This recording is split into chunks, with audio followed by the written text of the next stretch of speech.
So conversational AI has actually been around prior to ChatGPT for some of the folks who may not be aware. Large language models have obviously been around for a couple of years now, obviously in a lesser and more gated environment. However, the concept of conversational AI is something that even Kubiya has early on adopted. We called ourselves, oddly enough, Siri for DevOps when we came out stealth 6 months ago prior to ChatGPT. Conversational AI, and really the power of it is it changed that dynamic between how humans and machines interacted. I'll give you an example. If up until now, humans needed to know how to code, or at very least low code with all the business logic in order to go into interact with the machine for it to action what they needed, conversational AI, in other words, changed that. It made it accessible for people to know how to prompt it using natural language, and the machine was smart enough to go and to convert that into code and then respond accordingly. So the whole dynamic of the human to machine interaction was changed the minute large language models started interacting.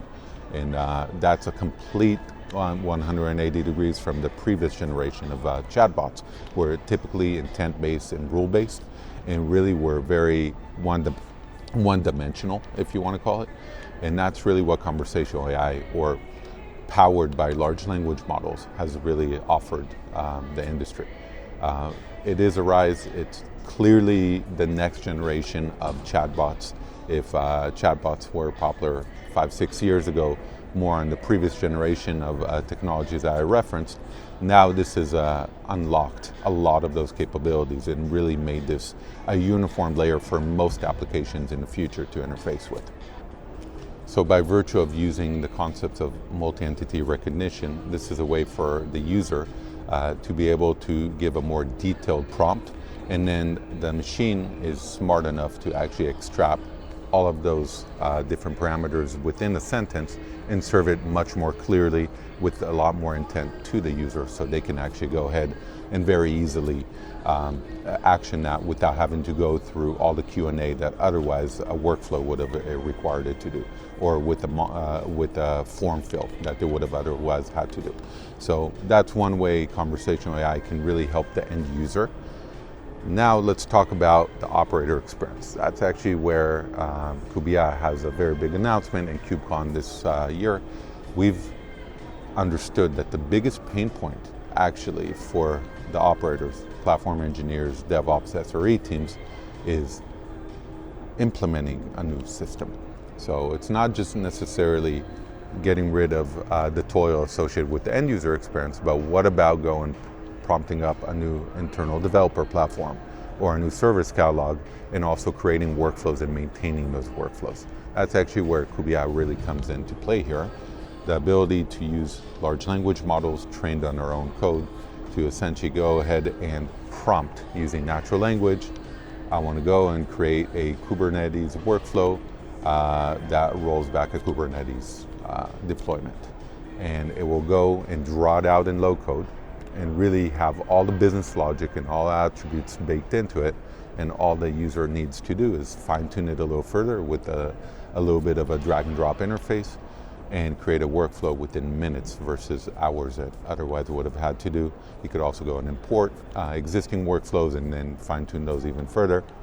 And all the while, the system is actually training on that knowledge, attributing the prompts and the descriptions of these workflows to that user. So once he commits it to the end users, for example, the developers, all they have to do is prompt it very easily in natural language, and they'll have easy access to that. The inspiration of Kubiya was actually triggered really by my co-founder, Shaked, who himself was an operator. In his previous role, he actually had to stand up an SRE and core team, platform engineering team, pseudo for his previous company, in a very small team of 4 engineers. They had to support 200 plus developers. So think of very, very outlandish ratio of SRE to developer ratio, and that actually forced them to think out the box. Initially, it was how to stand up a more mechanical chatbot within Slack, but really by virtue of being able to copy over a lot of these automations, just about any repeat request that came to him, he managed to go into script that into the bot it really helped reduce 70–80% of the toil associated with the end user experience. So when Kubiya, myself and Shaked joined forces, we said, how do we go and cover the other 20% of it? How do we cover really the whole gamut, the end-to-end pain of the developers on one hand and the operators on the other hand? And that's actually where we understood the conversational AI was the way to bridge the gap, the language between the developers, or the end users in this case, and the operators. And the common language was English, or natural language. The ability to go and to describe your intent, and the machine was there to mediate and to really translate between that. And we've seen our customers actually tremendously enjoy the benefits of the early on concepts that we've developed in our lab previous to launching Kubiya. So at KubeCon, we're actually announcing the launch of our new sandbox environment, which is users who can log in without needing to plug in any of their personal credentials and interact with our virtual assistant, our ChatGPT-like assistant for DevOps. They can go ahead and trigger workflows and knowledge with Amazon, AWS resources, Kubernetes, Jenkins, and really interact with the end user experience of how that would be translated to their end users. Of course, if you want to go and play around with our workflow generative AI builder, that's something that you can obviously sign up for a demo, and we'd be happy to speak to you on that regard. So AI is here to stay. It's a new industrial revolution, if you want to say. So I definitely see the DevOps being in the forefront of that initiation. Quite a lot of new innovation will come across the stack, whether it's debugging and troubleshooting different operations, whether it's on the testing front, and whether it's on the workflow automation front. We see ourselves at Kubiya being on the latter part. How do you go and create operations using generative AI? In other words, how do you go ahead and have the user in any medium they require to essentially prompt using natural language, and having the system build those workflows on the fly and essentially serve those to the end users? That's where Kubiya is going with this, and that's effectively where we see the industry headed in the next few years. Happy to stand up against any of the incumbents, and certainly embrace a brave new world that we're building together.